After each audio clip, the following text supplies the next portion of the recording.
my experience of the transition from paediatrics to adult care was shocking. It was absolutely shocking, taking it into account the fact that Erin had a learning disability as well. So change was very difficult for her with the dyslexia. So she'd had 5 years with one epilepsy nurse that she'd gone really close to and she got on really, really well with. And then all of a sudden, it was like, well, here's your last appointment. I'm never going to see you again now. Here you go, on to the next one.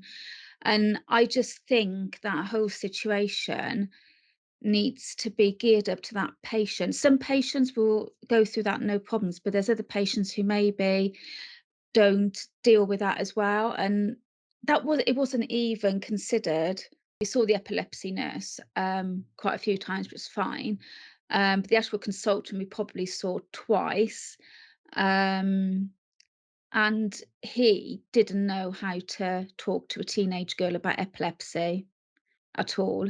He had no it was just and I know, they're consultants and they're busy and stuff, but I don't know, again, I just don't think it was geared up as well as it could have been, sort of, and each patient's an individual, and it just felt like this is the way I talk to all my patients with epilepsy.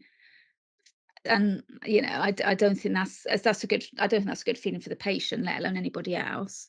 Then obviously when I started to ask for, referrals on and stuff, he, um, he wasn't very forthcoming.